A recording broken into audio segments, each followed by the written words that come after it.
great. It's a tough mentality to be able to live in the streets. Some of them make it. Some of them don't like it. They make the best out of it. I want to make it through this day right here first. I want this one day right now. Like I say, this homelessness, it pretty much comes from the choices that the individual make. You know, there's no excuses. I don't play no blame game. Can't blame no one. You know, that's why I can see why some people, you know, when they walk past you, they like, get a job, motherfucker, or they say something. But most time they assume and they don't know a person's situation. And sometimes we get in situations where we had control over, but we lost it. Hey, thank you, buddy. Thank you so much, man. See, these are the blessings. Sometimes you will see. I ended up getting screwed over by one of the people who was working for us. It was just a snowball effect from there. You know, slowly we ran out of money.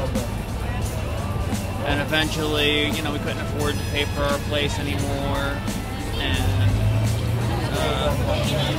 neither one of us have any kind of family or anything like that to rely on, you know. Which it doesn't sound like anything that would lead you to end up on the street, but it just happens so fast. It's unbelievable. You never think it's going to happen, and then all of a sudden it does. You know, all of a sudden you don't have an apartment anymore, and you're on the sidewalk, and then it's just a vicious cycle from there. You know, you don't have a place to be cleaned up all the time. There is work, but how is a homeless person gonna find a job if they don't have a place to stay or a place to be stable? The thing is the shelters here, they're okay. If you want to have bugs eating at you, and if you want to be sitting in a chair to sleep. It's just me, my wife, and my friend who's actually across the street right now. We've been staying in an abandoned building in the Bronx, in Riverdale, actually. You really know, you're safe from the elements, you know what I'm saying? That sounds nice, but, like, what good is that if somebody just stabbed me in my face for my shoes? You know what I'm saying? You can't turn around for 2 seconds and leave anything, you know, unaccompanied. You know, you put your bag down for 2 seconds and turn around, and your whole life is gone. You know what I'm saying? This is everything I got, and it took me a week to get all this stuff. You know, and in a second somebody can just take it because I don't have a secure place to put it. Saying.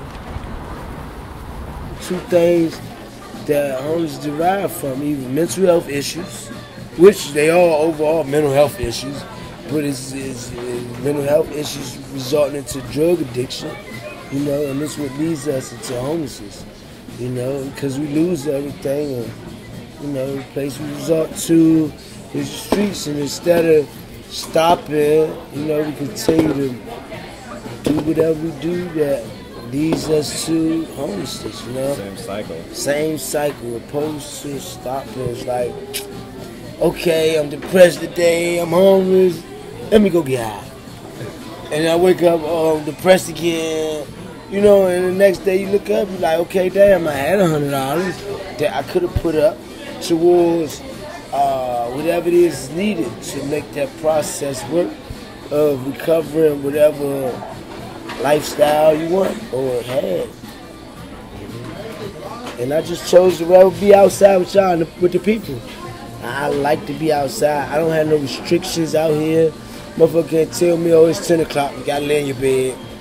You know, in the shelter, you gotta do all that. But it's enough time. I could just go anywhere. I could walk. I could be by myself and just think. Just think, clear my mind. Like today, I want to just clear my mind. Just try to do something to keep me, because I'm sure at some point today, this fucking, something's going to trigger me to want to go get high again. I know it, because it always happens, crack chemicals, because it's still in my body. This is the most evil and corrupt city in the world, and it's not just like people walking around selling drugs or gangbanging or prostituting or stealing or anything like that.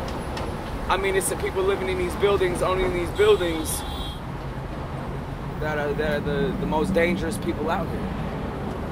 I come out here on the streets. I'm new to the streets. I'm in Manhattan. I don't know nothing. You know, I start just talking to a lot of random people, and this guy sees me. You know what I'm saying? And he's like, "Hey, he's on the streets. Okay." He tried to talk to me. He tries to be my friend. Next thing you know, the kids. You know what I'm saying? Wanting something more. Wanting something more. The guys want something more.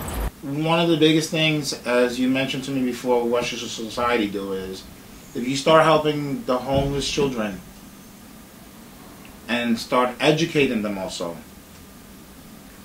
they will have a better chance of getting out of the streets, not being homeless, and live a productive life.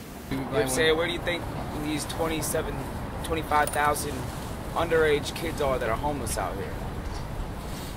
You know what I'm saying? Because I haven't seen one yet.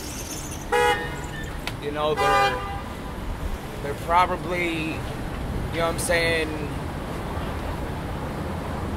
getting taken advantage of, you know what I'm saying? Like I was trying to say earlier, like, by somebody somewhere, you know what I'm saying? Like, they're scared to death, like, hiding in the alley somewhere. Kindness. I think being kind is your weakness.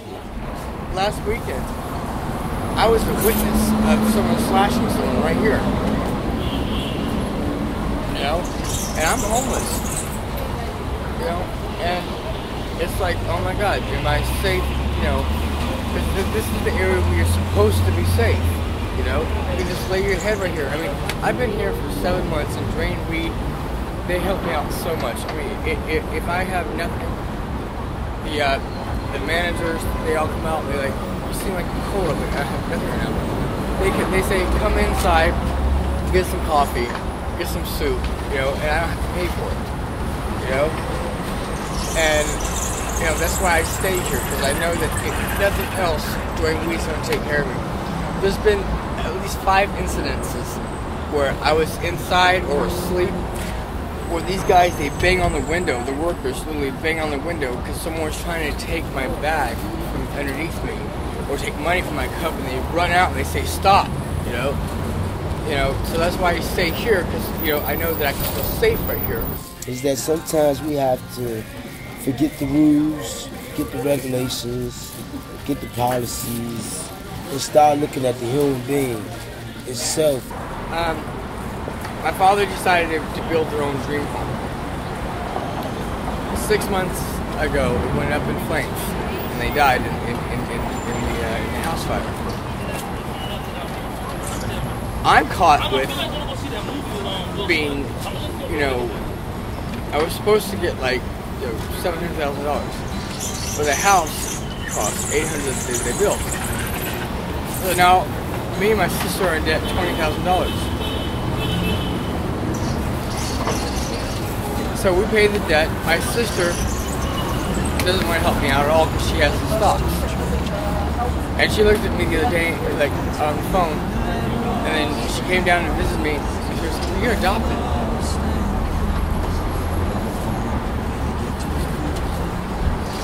I had a great childhood. The reason I was adopted was not to be on the street. And now I'm on the street because my sister doesn't want to help me out because she has stocks. You know, sometimes things can happen in life. Like my dad said, it's a deck of cards. You never know what's going to fall. You know, my sister's 7 years older than me. She always felt threatened, probably. I don't know why. We always didn't get along sometimes. But, you know what? This was the life that probably was going to be given to me if I wasn't adopted. At least I had a good life until I was 18. You know? So there's nothing else I can actually say about that, you know? I mean, all I can do is think about my parents, and one day I'll be in heaven with them. And get to know my real parents. I try to find them, but not much you can really do. It's like go to the App Store and try to find them, but who knows what's really happening with them anyways, you know? But I just have to hope for the best. I do this every day, and now I finally have almost enough money saved up to rent a room, like through one of the room rental agencies. Oh, I mean, if I could do what I wanted to do, okay, I'll go to school and I would get into social services and just help people. Big decision I made this morning was to not use any more crack. Last night, I actually threw away the apparatus that you use to get this stuff up in your system, which is your pipe. I ain't throw the lighters away because I don't smoke cigarettes, but anyway. I'd say, man, this drive I have to stop comes from pain. I'm tired of suffering, you know. Last night, it took me some shit to sit down and think about. Last time I met a guy, engineer, he don't know he helped me, but the way he talked to me is like, damn, you're right. You know, I'm bigger, better than this. I know better. And there's a golden rule saying, if you know better, you do better.